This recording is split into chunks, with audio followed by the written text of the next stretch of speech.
Welcome to another beautiful day. It's Saturday, the month of July, and here I have here with me Mr. Matthew.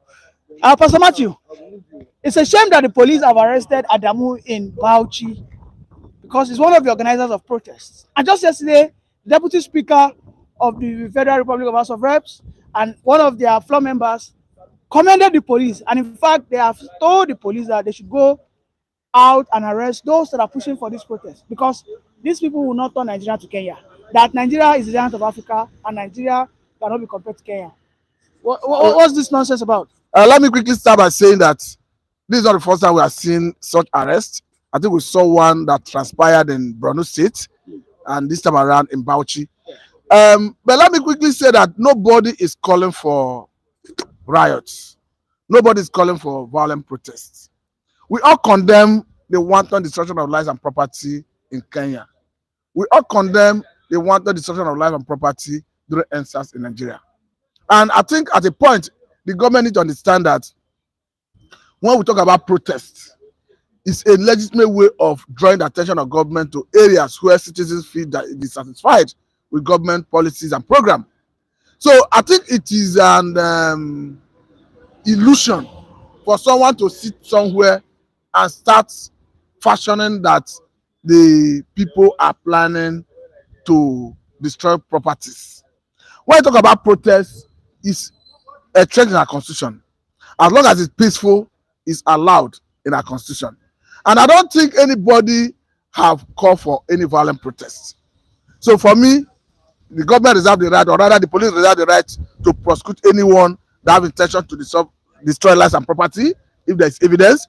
But I think it is out of place to start hounding people, to start intimidating people, to start gagging people. Because for what I can see, this is purely trying to gag Nigerians. But why is this now becoming, should I say, ironical? Because this same man who became the president today was once an astute and an acute, in fact, an aggressive protester. Just yesterday, the Lagos police, you know what they did in Lagos? They were doing a show of force. They did what's it called, patrols unwarranted. They said they are showing that they have the capacity to contain any. Nobody is fighting the government. That's what I'm saying. Why are they rattled? What's their problem? Are they not suffering this thing together? The police nobody. Let me make it clear that nobody is fighting the government. And when they talk about, okay, look at what came from Senator Ali Ndube about the suffering of Nigerians, about the insecurity. I think these are part of what is angering Nigerians. I think I saw in one of the dailies today where the governor said the grievances are gaining attention and they call for negotiation. So you cannot deny the fact that Nigerians are suffering. You cannot deny the fact that there is serious level of insecurity. And look at the very primary purpose of governance. The Constitution captures it, I think, in section 14 of 1999 Constitution as amended, that the welfare of Nigerians and their security shall be the primary purpose of governance. And look at the intention of Nigerians of trying to embark on this protest. Is centered on the welfare of Nigerians and their security. So if you have a situation where people in Benue can no longer go to farm, personally, Mr. Lee, I had an interaction with someone from Benue who told me that he practically buy rice, beans, gari, name it, from Lagos and sent to village. I can't believe it. Benue that we know is the food basket of the nation is now importing food from Lagos that has no land. I'm telling you on good authority, I have the video. All because of insecurity? Yes, he said his family have been in IDP camp for over 8 years. He got to show that he didn't start under this administration. But that is the situation. So what we are saying is that the government should fight insecurity. We have been saying it over and over that as a government, you needed to have monopoly of coercive power. But unfortunately, the government is sharing it with some non-state actors. Like what you see in Benue. How can you tell me that Benue, that is the basket food of the nation, somebody is buying rice, beans, gari from Lagos and sending it to Benue? It goes to show that you are mopping up food in Lagos. By extension, it is going to put pressure on food. Definitely, demand and supply, as we know, fixes price. So if you have more demand, more than supply, the price will go up. I think that's what we are experiencing currently in Nigeria. So for me, I think the police, the government do not need all this. What they need is to engage Nigerians I will not say they are not engaging Nigeria, because we have seen recently, though we have not seen result from all those approach. We have seen recently that the government say they have given a window of about 180 days. I mean, yes, it's I think 180 days, where they are saying import duty free on 150 grains. days. Sorry, 150 days. Import duty free on grains. I think the government on their own part say they'll be importing, I think, rice to the tune of the quantity of 250,000 metric tons. I think beans the same quantity. So I think they have some intention. But let's just cast our mind back to their proposed intention, or rather ways to cushion the effect of hardship ab initio. The problem is that the government made so much promises and they are not redeeming it. Look at when they said they were going to give 1 billion each to about 75 companies to, as a way of galvanizing economic activities and improving our GDP, and that will absorb more people into the workforce. Up to today, we have not seen anything in that regard. Look at the about 500,000 and 1 million they promised to give to a good number of small and medium scale enterprises. More than 1 year after the promise, we have not seen anything like that. Vehicle that ought to run on CNG is not yet on our road. Are you saying this government is a government of deceit and lies? That is what you're looking at. That is what you're looking like. But I encourage government to revisit those promises and address those issues.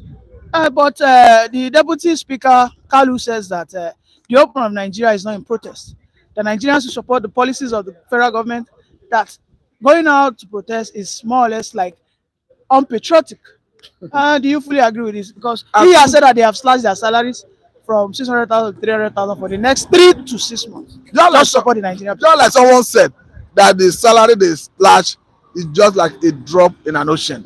I'm not saying it's not encouraged. I'm not saying they did bad.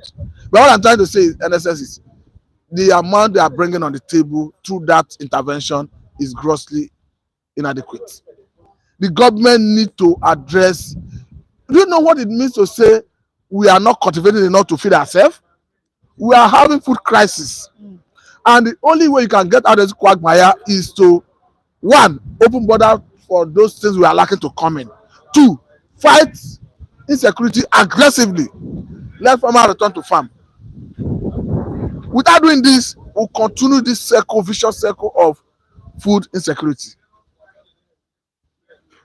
So to Benjamin Kalu, yes, you have done well by slashing your salary and giving Nigerians half for the next 6 months or so, but it is grossly inadequate compared to what we need to salvage the situation. And before I let you go, I have 2 more questions for you. The next one is Tinubu has released a statement yesterday. He said that in the build-up for a better Nigeria, that he will put the Nigerian interest first before anybody's interest. Is that statement to be trusted? Is that supposed to be trusted? I think that's a statement of patriotism, but the issue is, let us see it in reality, not just saying it. So far in 1 year, do you think this man has put the interest of the nation or the people in first? It is difficult to believe that he have done that, because we are not yet seeing results. Though he's saying that is what he's doing, but until we start seeing positive results, it is very difficult to believe that he's actually putting the interest of Nigerians, or rather Nigeria, ahead of any other considered interest. But for me, result is the only way you can assess any administration or an individual. As it stands, we are not yet seeing result, and it's difficult to believe him. And lastly, they said that Dangote refinery is producing unqualified, or should I say inferior agro. And meanwhile, it was these same regulators that approved them. Is it a situation whereby Tinubu is fighting Dangote because Dangote was against him during the election? Or what do you think is happening to our oil sector? Because we know how important our oil sector is to the economy of this country. To be quite honest with you, I was surprised when I saw the regulator saying that Dangote product is inferior to imported products. I believe that Dangote refinery, though I'm not an expert in that field, I don't have some level of classified information, but I believe Dangote refinery is a world-class refinery that should follow the best ISO standard. And I think they are doing it in that regard. So for the regulator to come out to cast aspersion on the product, I think it's something that will need experts to do an appraisal of, to actually know whether the government and government personalities are trying to sabotage Dangote. Don't forget that Dangote have raised alarm severally. One, over how oil majors in Nigeria are sabotaging the effort. how oil cartels globally are sabotaging his effort. But let us get an expert to analyze it to know if the government is out to destroy Dangote. Well, thank you very much for that beautiful submission, Mr. Matthew. Thank you for having You me, know, Mr. Andy. it's always glad to have you here on this program. Please, if you are not joining us, kindly like and subscribe as we welcome our next review, Mr. Akwaja with the funny Abeti Eja, you know, stylish Abeti Eja. Sorry, I said Abeti Eja with this stylish cap representing your culture. Welcome, Mr. Akwaja. Good morning. Yes. My name is Adewale Femi, aka Akpeja. All right, sir. That means you are a man that fishes for fish in the It's river. my stage name. It's my stage name. Your I have stage a song title Akpeja. Oh, you're an artist. I never knew. That's wonderful. So yesterday, your House of Reps member says that the hope of Nigeria is not in going out to carry placards and protest. That indeed we are not Kenyans because we are bigger than Kenyans, and we have no reason to protest. That we should just continue to endure this pain. That there's light at the end of the tunnel. Do you agree with the Deputy Speaker? Deputy Speaker of House of Rep. Yeah, Federal House of Reps. He can say whatever he like. You know that is Yoruba we say apani o kin fe kan muda koja lẹ́yìn òun. That is, a killer will not want somebody to draw sword behind himself. So they can come out now and tell us that we shouldn't protest. Why when PDP was ruling, all what is full their mouth is protesting, and all kind of insightful statement from them by Lai Mohammed, Tinubu, and all of them and co during that time. Now it is their time where we are suffering, and they have countries to come out and tell us that we shouldn't protest. I don't know. I wonder why they fear protest like this. Why do you fear protest so much? We don't say we want to kill your daughter. We don't say we want to kill your son. We are feeling hungry. We are feeling hunger. The hunger is killing us, and we want to come out and tell you that maybe you don't have ears. You don't have ears, and we want to tell you that we are feeling hunger. Please, hunger is going. There is hardship in the town. Go to everywhere. Inflation is killing. I'm a printer. If you buy paper today, you give somebody quotes.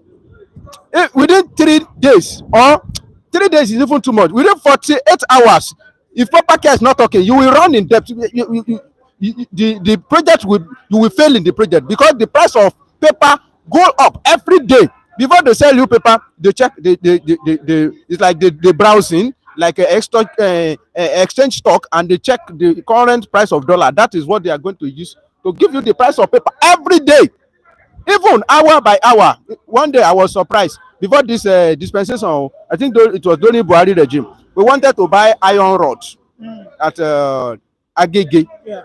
Then we say, how much is the price? They say we should wait. They have to call. How much is iron rod now?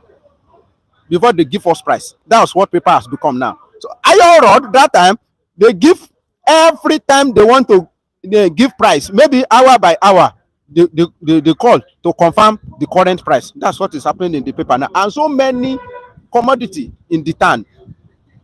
So, and it has made so many people, it is impoverishing us. It's making us poor every day.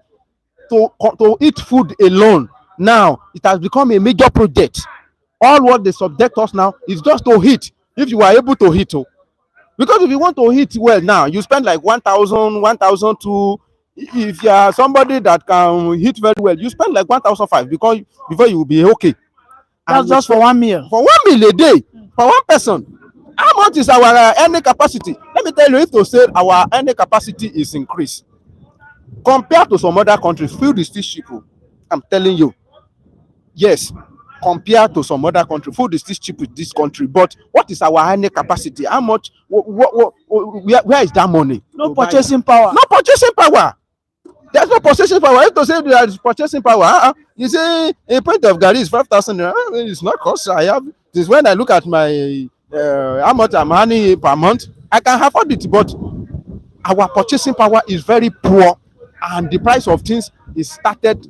I mean, escalating every day. So there is no way people will not protest. They should expect protests. I don't know why they are afraid. We just want to come out and express ourselves. You beat us and you expect us not to cry. When you beat a baby, the baby will cry now. Yes, now you are beating us, so you have to hear from us. We have to. One reviewer is saying that Nigerian leaders and its citizens talk too much without taking action. This person said that the citizens will talk too much. Yes, we talk too much and we don't take action. That is the truth of the matter. We like to talk too much. Now, even if we want to take action, there are so many things that is militating against our action. Number one, if a proper action has to be taken, you will have a leader. You will see some people that will be your role model. These people that want to lead this protest you are talking about, go and check them. Who are they? Go to America. Before they reach this place they have passed so many through many stages, and you will see the hero that lead the revolution. Yeah. You see them stage by stages. We have seen them also in Nigeria before we even get to this stage. But at this stage, unfortunately, the people that I'm seeing at the realm of power, the people that we can see they want to liberate us, they are also in the power, dining with the devil. Now, people like Wole Soyinka that call Jonathan that he is worse than Nebuchadnezzar is now dining with Tinubu, that he even worse and 10 than Jonathan. He refused to talk. People like Tunde Bakari that used to talk before, he even purchased form. He wanted to become Nigeria president. The rest of them that can come out, like Baba Femi Falana, that one has spoken to the extent that nobody listens to him again. Maybe he has kept quiet. We don't hear him again. People that can still come out, they have left. They are late now. Gani Fawayemi is late. Yinka Odumakin is late. So I don't know. This kind of people that I'm seeing that they say, well, they want to lead protest now. I don't see anything positive coming out from them. The worst person is Segumi. Honestly speaking, very, very unfortunately that somebody like Gumi has just woken up and he has seen that Nigeria is not good. Nigeria system is not good. The government in Nigeria is bad. Is it today? Is it today that Gumi wake up? When Buhari was there, Gumi was alive now. When we complain about banditry, he defend them. He usually defend banditry and remove insecurity from Nigeria challenge. Our challenges remain very little. You say there is hunger in the town. What is the solution? What is the solution to the hunger? If hunger is many in the town, then the next thing for the people is to go and farm. We have land, fertile land, abundance of fertile land is in Nigeria. But go there now. Insecurity, people have had enough excuses not to go to farm again because of insecurity. I go and farm and one cow go there and devour what I planted. Then what is the essence? And if I complain, they march at me, or I'm gone down. So if insecurity is removed from Nigeria challenge, our challenge, to solve the problem, it will be very small. People will go back to farm. People will go back to farm. So insecurity in Nigeria is one of the biggest. Any country that has insecurity challenge has fundamental problem. Now, if Gumi contribute like 45% to the insecurity we have in Nigeria, because when your people are doing bad things, you are unable to look them in the eyes ball and condemn it. And even people from the north, they were unable to stop say Gumi, what you are saying is rubbish. You are formatting nonsense. You don't represent us. All of them say Gumi will come out, they will formate rubbish and they will keep quiet. Now, after what you are planting has now dominated, the problem that you have planted has dominated, and everybody, they are sharing the fruit. Now you are coming out to complain. It's like they are reaping what they planted. Thank you very much, Mr. Raphael. Let's have you, sir. Good morning, Mr. Raphael. Yeah, good morning, Lee. Yeah, so yesterday Benjamin Kalu says that the Nigerian solution does not lie in protest, that Nigerians don't have any reason to go out there and protest, that they should just keep enduring this pain, that the policies will actually yield a positive result. That, however, that the Nigerian people say that they slash their salary by 50% from 600,000 to 300,000. So do you think truly we shouldn't protest? I think that Benjamin Kano you're talking about, I've seen him on Phoenix Breaking News or maybe Breaking News Niger. Naibo Mano. So that man is talking out of ignorance. See, the man you see, I think is among the senator or among the, he must be, handling one of the government agencies. I read about him. I know what I said on the comment section. Not even minding he's an Igbo man. I called him what? Mugu. Mumu. When someone is mumu, he lacks knowledge, so that YouTube will understand what we are saying. We are not abusing anybody. We are not abusing. When somebody is mugu, it means he's talking out of, outside knowledge or information, right information. He's misinforming people, because telling Nigerians about slashing prices of the lower legislative chamber is obviously you are misinforming Nigerians. When they reduce their salaries, how sure are we? How do we see the payment index? Is there any data briefing Nigerians on how all these lawmakers receive their monthly salaries? None, because we lack public accountability and transparency. So what I'm trying to tell you is that the man you call Benjamin Kanu is telling us tales by moonlight. That's a story that is carved out from all these animal characters, which of course you see or hear when you get to every household on the continent of Africa. We call it tale by moonlight. I think understand. Yeah. The man is just trying to tell us that we are gullible, we can believe anything, we are afraid, we are cowards. The man is abusing us indirectly. That's why I'm not being friendly to him on the comment section of Phoenix and the News Niger and all this breaking news, stuff on the social media. I go there, I write outrightly. People started to come in. I like Ralph, because I said it exactly how it is. I can handle my battle well. Battle, let me tell you, that Benjamin Kanu you are talking about, he's part of the Tinubu administration. He's an Igbo man like me, and I don't care. No, I don't care. Nigerians should go on with the strike. Southwesterners for the west, Southeasterners for the east, Mid-Belt for the Mid-Belt, Northern region for the north. Let nobody be aggrieved. Let nobody accuse anybody of outsmarting his brother. You know why we are hinting on this? Igbo going down to their own country, region, is because we can do it successfully here now. Some persons will like to hit the Yoruba head with Igbo man head. Bah! Which has never happened before. We start fighting ourselves. That's why that day, whatever you know you can do, do it. Do it well, because this is your region. That day in the southeast, they are marching direct to all the government secretaries across Igbo land and tell all those governors where they are getting it wrong. I don't know what I understand. Then something in the mid-belt, in the southwest, so that we will start coexisting with our Yoruba brothers, Igbos with our Idoma brothers, everybody with our original house brother. Only tribe I can never mention here until they go and correct themselves or they pack themselves back to Futajolo Islands are the Fulanis. No mercy for terrorists. No mercy for jihadists. Jihadism is too blood and is an act of arsonism. How could you come out with that kind of, bigotry in doctrine, telling people, selling it to people to start misbehaving among themselves? This is one of the most dangerous vices in our society today. To come out and blow yourself up, killing other people, victimizing your neighbors, all in the name of religion. Oga, all these killings, have you ever seen anybody that blow himself up with bomb that has gotten to heaven and come back and tell you, say, this is me? All those bodies blown up with the bomb has been defragmented, brought together, and this is how I'm today. You kill yourself, you piece yourself with bomb. Now you sabi, we don't believe in jihadism. What we believe is in God, the creator of heavens and the earth, and we don't kill people because of our religion.